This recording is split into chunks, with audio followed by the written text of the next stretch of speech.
So if you fall under the categories of people I'll be mentioning now, forget the IELTS. Don't waste your time, energy and money writing that exam.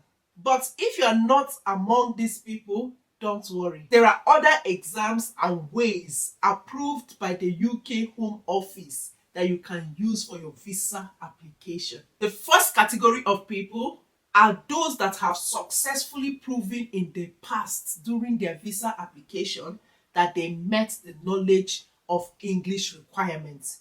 So for example, say 2 years ago you applied for the UK visa and you proved to the UK Home Office that you met the English requirements.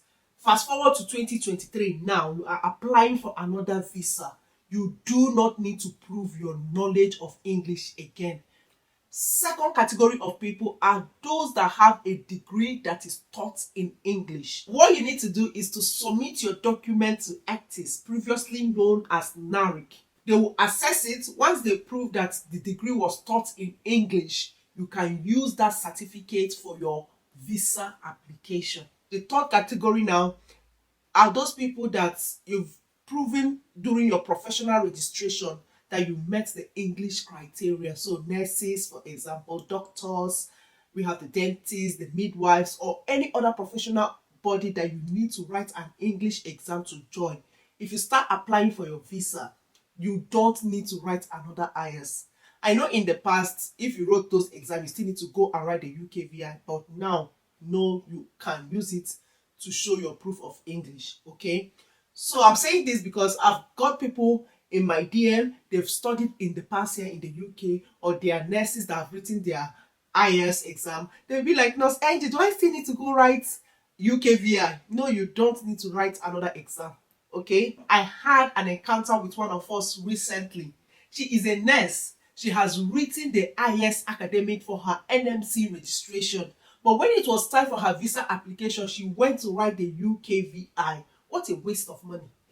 So now let's look at other exams apart from the IELTS that you can write, okay? Because in the UK, the Home Office have a list of approved secured English language tests that you can write, okay? IELTS is popular because it's acceptable in many countries and you can find centers in almost everywhere in the world. Do you understand? But that is not the only exam that you can write to prove your knowledge of English to the UK Home Office, okay? So let's now look at those various other exam types. First exam is Skills for English. It is accepted for different visa types, okay?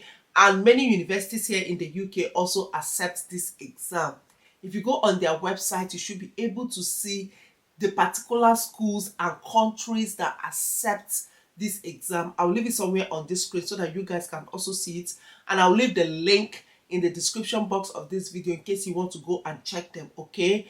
Now, the score you get depends on which visa you are applying for. The second exam is called the Language SAT.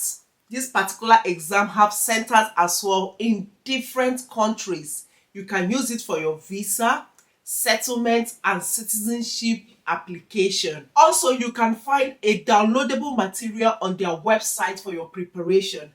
So the Language SAT has been summarized into live in the UK, work in the UK, and study in the UK.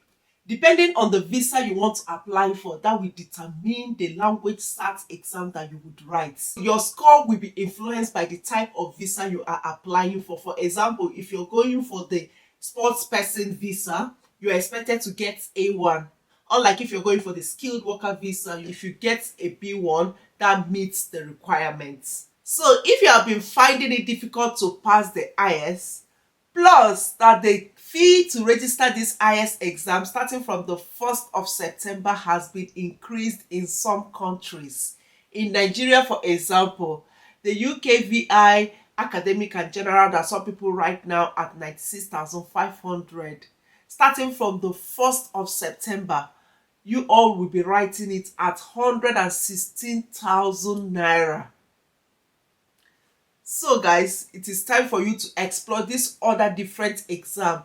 Check in your various countries to see if they have center where you can write them, okay? So guys, again, I'll leave the link in the description box of the video so that you go check them out.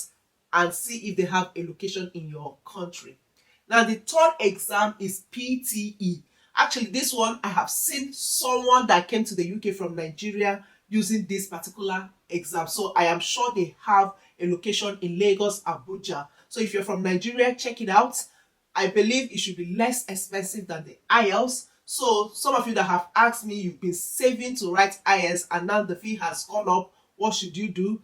This PTE will be another alternative for you if you need to write a secure English language test. Okay, so for the PTE, they equally have different exam formats. So they have PTE for academic, PTE UKVI, and PTE home. So the PTE for UKVI, you guys, that is the one you should always go for any of these types of exam you want to write. Now, for different questions that I have gotten regarding IELTS, some of you have asked me what is the minimal score for IELTS. Okay, so when it comes to your visa application, what the UK government has stipulated is at least B1.